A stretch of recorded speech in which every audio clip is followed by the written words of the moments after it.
Hey everyone, it's Ben Hardy here, and in today's video, we'll be reviewing the Jeep Grand Wagoneer. Before we get in this video, I want to give a huge shout out and thank you to the Larry Miller Dodge Ram Jeep Chrysler here in Sandy, Utah for giving me some time with this Grand Wagoneer. I'll include a link to their website in the description down below so you can check out what they have currently. And then on a side note, if you want to save time and money the next time you purchase a car, link to my car buying guide in the description down below as well. Let's get into it.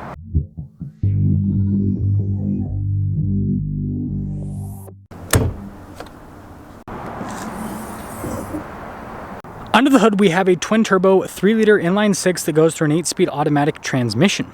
Fuel economy is 14 around town, and then 20 on the highway with power outputs being 510 horsepower and then 500 pound-feet of torque. Now, before we move forward with this review, I do want to mention, if you want to see more videos just like this, then I recommend you subscribe because I post content every single day. So starting with the hood, you guys can see it's kind of flat there in the center, and then I like this at the top. I think that looks pretty sharp. And then popping down below, look at the finish here on the trim. This is one of the easy ways to tell Wagoneer versus Grand Wagoneer, even though they both say Wagoneer there on the front end, because the headlights look pretty similar with both of them. You can see the fog lights down below, parking sensors here, and then look at the tow hooks and all that. Again, nice finish on everything. And putting it all together, I mean, with all that brushed finish on the trim, it definitely has a grand appearance. Around the side here, our tire wheel setup is 285, 45, 22 in the front and over in the rear. You can see here with the wheels, you got the silver and notice the darker trim there in the center portion. And then we got the body painted fender flares, which makes it look a little bit more premium. Grand Wagoneer there on the side. And then the side steps, they painted it and everything on the bottom so that it looks like it's part of the car, which is cool. And then here's your full side view with the Grand Wagoneer, and they really separated the windows, so it kind of has like that porthole appearance almost. Now, taking a look at the key fob, we have our lock and unlock function, remote start. We've got this to lower down the suspension, that's to open up the hatch, and then Grand Wagoneer on the back. And taking a look at the cargo space here, you can see there's quite a bit behind the third row. This isn't the extended version, just the regular version. And then we've got this to raise and lower the third row. The second row, you can only lower it down with those. You can see a 12 volt. I like the carpeting, by the way. It has a nice kind of like plush feel to it. It's a random thing to say. And the floor mats, same thing. They got like a plush feel to them. Anyways, when you're all done, just press that button and that will lower the hatch right back down. Now taking a look at the taillight design, really cool. And then look at all this trim around. You can see Grand Wagoneer. And something's cool about the Grand Wagoneer, it's all acoustic glass all around, so it helps out the sound deadening. And then Series 3 badge there at the bottom. Bezel covers the receiver hitch rather. But putting it all together, let me guys think about the looks here with this Grand Wagoneer.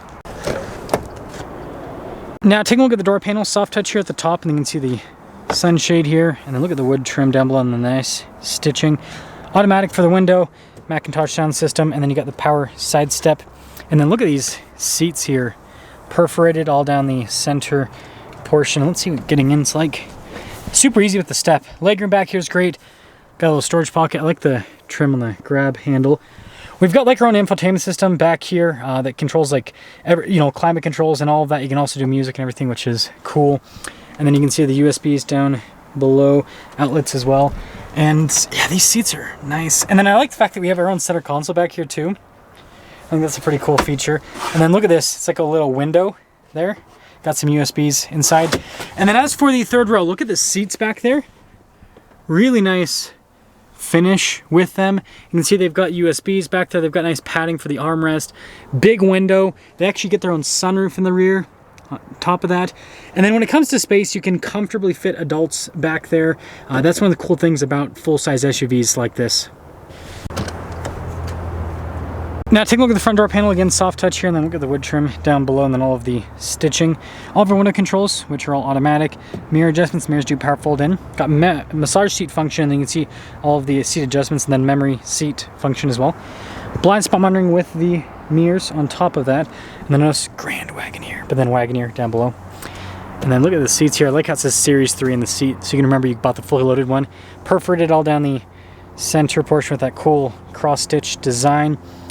Light controls right here, and then look at the wood trim, and the dash is all soft touch. And look at that stitching that extends there. I think that's cool.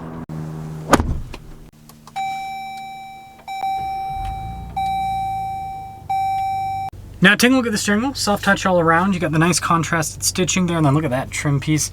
Grand Wagoneer, and you can see the stitching here as well. Got your gear limiter, got adaptive cruise control with our steering assist. Radio controls on the back of the steering wheel, controls for the center stack, and then you can see the regular stalks there in the back too. And then full digital gauge cluster here in the center, which notice we got stuff like night vision. It takes a second for it to load up. But you can see other stuff like the temperature. And yeah, there you go. Got the night vision on now. It's so funky. That's cool. But yeah, customizable with that kind of stuff. Now this does have a 360 camera system, which is solid because this is a big full-size SUV, so it's always nice to have. That makes parking a lot easier. And I like the little buttons here for the seats and steering wheel and all of that. But yeah, you can see dual zone climate, heated and ventilated seats. There is a climate zone for the rear passengers as well. And then you can also access the massage seat function from the screen. And overall, I mean, like, quick response time with the screen for the most part. And I like how they have physical buttons, including for the climate controls down below. And then it looks like this one also has the passenger screen. Kind of gimmicky, but it's a cool thing to have. Grand Wagoneer below that as well. Then this is our charging area with a wireless phone charging pad, and you can see that right there. Pulls down yet another screen. Yes, we have another screen. This is kind of like your, I guess, seat screen / climate control screen, even though you can control everything down there. It's, yeah, they double down on literally everything. But you can see all the rest of the shortcut buttons here, including for stuff like the parking assist, tow haul, all of that. All of your drive modes. Notice there's a lot of off-road modes, as if anyone would ever take a Grand Wagoneer off-road. Got four-wheel drive low, and you can see the dial shifter here, and then that's for the suspension to raise and lower it. You got off-road cruise control, and then we've got some nice couple of, look at the trim on this. I think that's pretty premium. USB ports inside, and then refrigerator center console, tons of storage in there, by the way. And then speaking of storage, glove box, pretty decently sized. We have a camera rear view mirror, and then you got a nice premium headliner with this. Here, let me turn up the brightness so all of you can see. It's a black headliner, so it's kind of hard to see, but yeah, it's nice, trust me. And then you got a panoramic center. Now here's our window sticker. You guys can see base price there. Global black interior. Interesting name. Not a ton of options that you can add to this. Biggest option is destination charge. Anyways, $160,660. Let's see how it drives.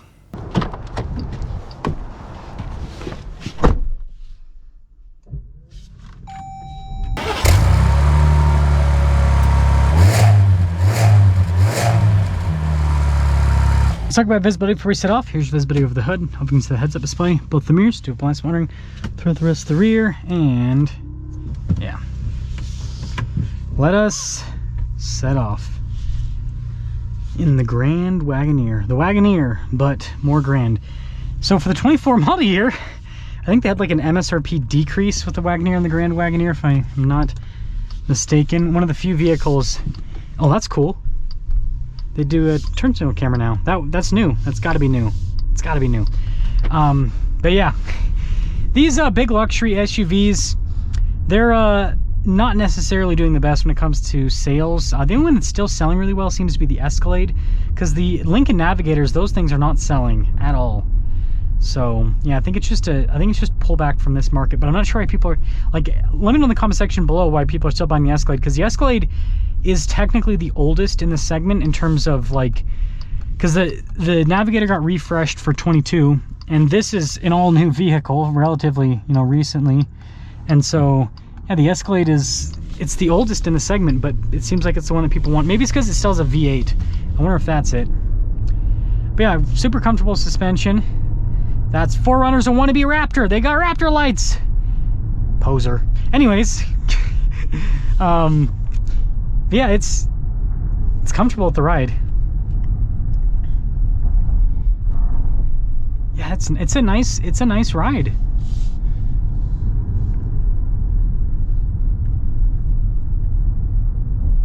Yeah, when you go over the bumps turn, it doesn't upset it, which is nice. This is built on the same platform as the Ram 1500, which drives really well, and this certainly continues that theme of driving well. One thing I will say is there's so many different seat adjustments.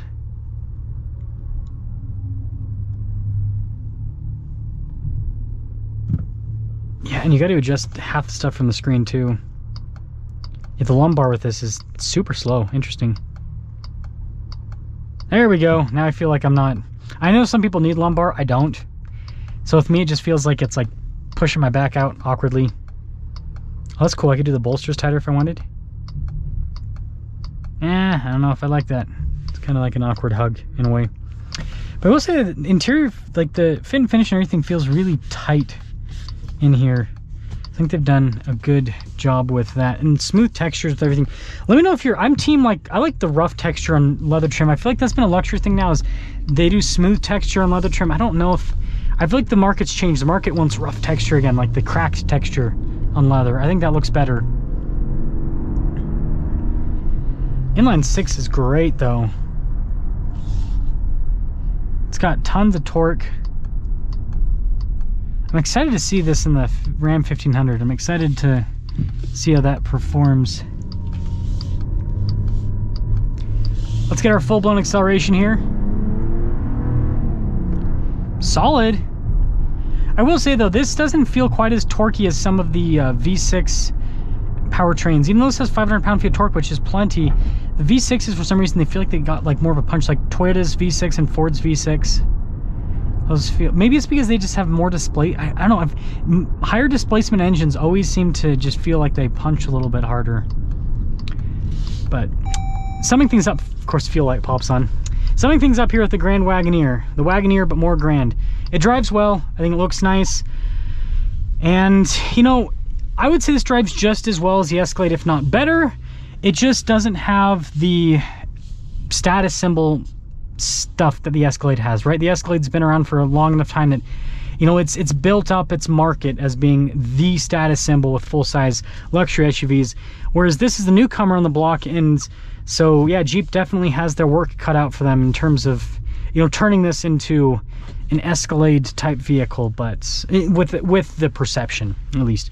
But let me know what you guys think about the Grand Wagoneer.